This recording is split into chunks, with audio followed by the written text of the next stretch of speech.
Welcome. I'm your host, MNG. Well, you know who I am. I don't even know why I keep introducing myself. But I got another good topic for you today. So, are you in a situation where you're the father and you're outside the home and you're trying to figure out how you can build a great connection with your kids? So, how do you be an active father? How do you be an active father without being in the same household as your kids? But before we get to that, make sure you like, subscribe, you hit them comments. Tell me whether you're doing it, you're not doing it, I'm right, I'm wrong. I love to hear your feedback. And don't forget to share the content. Now, some of the things that you can do to be an active father. And I know that, well, let me say this first. It is difficult to be an active father.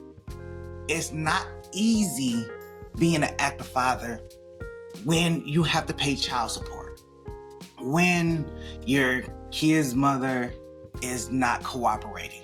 Maybe they've been adopted by the grandparents or auntie or a cousin or a sister or a brother, and they don't like you.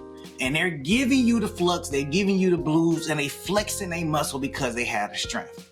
Now, I will tell you that you do have rights.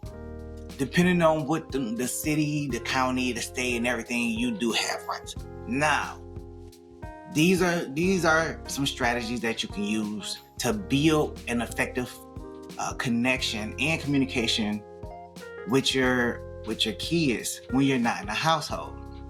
So the simplest one is planning visits. Now, if you do have a child support order, then you want to commit to those visits. Now, I shouldn't have to say, or I will go on to say, that an active father in any kid's life, gives them the best trajectory and the best opportunity at life. I am well aware of this experience, and I can tell you that I had a lot of father figures in my life, and that gave me a lot of opportunities that opened a lot of doors for me. And it taught me that having a male figure or my father in my life actually has some benefit to my growth and nurturing. So, in my rearing. So, having that presence was way more beneficial. So, plan your visits and plan your visits accordingly. Make sure that when you're planning your visits, you build in some one-on-one time with them. So, whether that's going to the park, whether that's going to the movies, whether that's playing board games at home, playing card games, playing video games, make sure you build out that one-on-one time. It's the small things that really matter to kids. They don't really associate or emphasize things with money until they get older. And then money comes into play. But they really don't emphasize things with money or how things cost. So you could take the money factor out of it, and you really can make it like something small, simple, free. It doesn't even matter. That's just going to pique their interest. So if you just plan your visits and you show up, and that's kind of like half the battle right there. Showing up not a lot, but there are some fathers that don't show up. Before I got custody of my son, I was that weekend father. And there were times where it was just hard for me to show up, go to work 5 days out of the week. Then you got to go and pick up your kid and deal with a person that's making it way more difficult for you than it really is. So you're just having a harder and harder time. So it makes it difficult to show up. And I understand, but at the same time, you have to look at the longevity of it. You gotta look at the future of it. You gotta look at what your responsibility and what your role is in this situation. Now, if planning visits isn't enough, or planning visits just is not working, depending on the age of the child, you could incorporate technology. So that's phone calls, text messages, video chat. So those are some other ways that you can kind of be there without having to, physically be there. And that can go hand in hand with planning visits. So if you do the planned visits and they're old enough to have a phone and operate a phone, then you can go ahead and set those things up. And then you could structure more time with using the technology. Now, one thing I will credit my son's mother is that she used technology to her best benefit due to her intensive schedule and the long hours that she worked. So she made sure that she did phone calls, text messages. She made sure that she did video chat. There was times that she called and assisted with his homework. So she made that available time, but she structured that time in to be able to have those conversations, whether it's 10, 15, 20 minutes. It strengthened the bond that they had over time, because even though she couldn't be there physically or she couldn't pick them up, she still structured that time to make sure that she was able to have that conversation. She was able to do that video chat. She was able to do all the things that she wanted to do and say the things that she wanted to say, and be able to guide him from a distance. And she did that for a long time until she was able to get on her feet and be able to pick him up and everything. So that's one thing that I would definitely give her credit for, is that she did maintain active communication with him, regardless of what her situation was. So I would give her that credit. I would give her that applause. I would give her flowers on that one. And some of it I really didn't know about until like years later. How much communication that they were having through those cell phone and everything. Because I got my son a cell phone at like 12, so he will be able to communicate with his mother, because I didn't want him not have that communication. Also, one thing I would say is that she was consistent. She made sure that she made those phone calls and she did everything that she was supposed to do. So you have to be consistent. You have to make sure that if you're going to do it on a Saturday, you got to do it on a Saturday at the same time. Even if it fails, still got to do it Saturday at the same time. And make sure that you communicate with your child to say, these are some of the reasons why if we're doing it like this, I don't really have all the available time to come and pick you up. Don't talk bad about the other person, about them not letting you see them. You want to stay away from the negativity. So you want to just keep, promoting, positive relationship, positive reinforcement. You don't want to really play a blame game in this situation, because it could build up resentment. So you want to make sure that you prioritize consistency and make sure that communication is there as well. Just like I had just stated, you want to make sure that you're communicating your intentions. You want to communicate.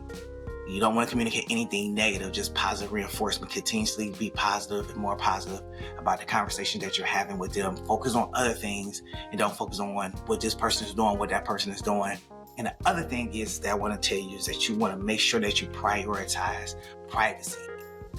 You don't want to, I've always been a firm believer of, I don't want the other party to really know what I'm doing, because it can either create resentment, jealousy, envy, vindictiveness, whatever the case is.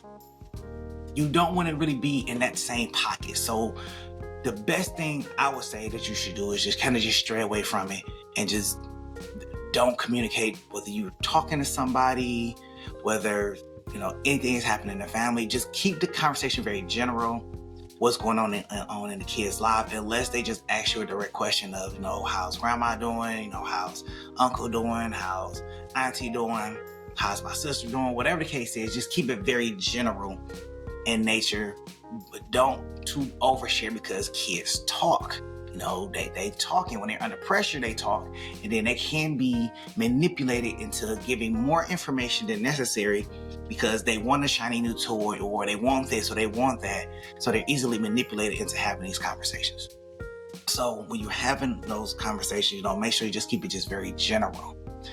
Support their growth. Anything that they're in, whether it's soccer, basketball, football, golf, water polo, whatever the case is, just support their growth.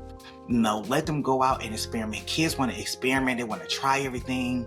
Again, they're not looking at cost. They just want to try everything. Let them try everything and support their growth.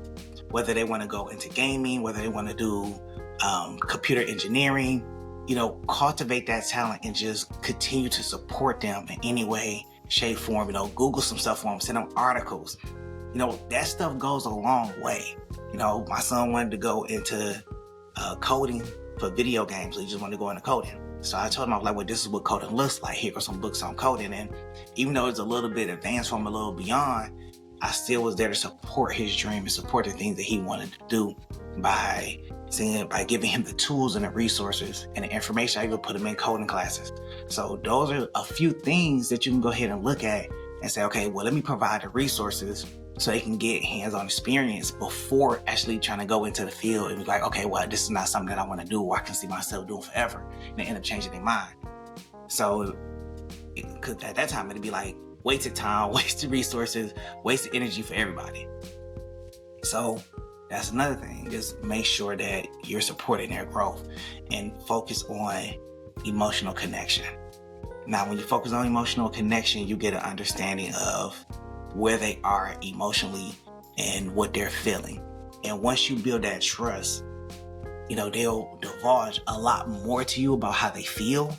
And that's where that communication come in, that consistency come in, really building and hammering down this relationship, really building it, making it 100%, making it very special to them, everything. You really have to kind of just nail down into that.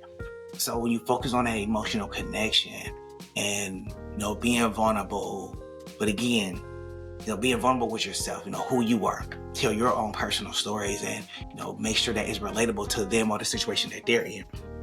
So those are some of the things that you want to do. Now, along with that, one of the other things is that one of the things that I would definitely say to avoid is empty promises. Do not give empty promises. Anytime that you provide or give empty promises, it diminishes the relationship. It diminishes the communication. It diminishes your reputation as a person and able to keep your word. So you want to just stray away from those empty promises.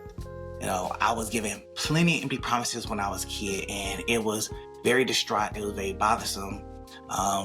Lost a lot of faith in a lot of people, and their reputation with me was kind of diminished. So I stray away from empty promises. If I say I'm going to do something, I'm going to do it. And if I can't do it, I communicate the fact that I can't do it and why I can't do it. Why is this particular thing out of my reach? So let me know your thoughts in the comments. Tell me what you think about this topic. Tell me, is there some things that I have missed, some things that I need to go a little bit deeper on? I'll catch you on the next go around. Peace.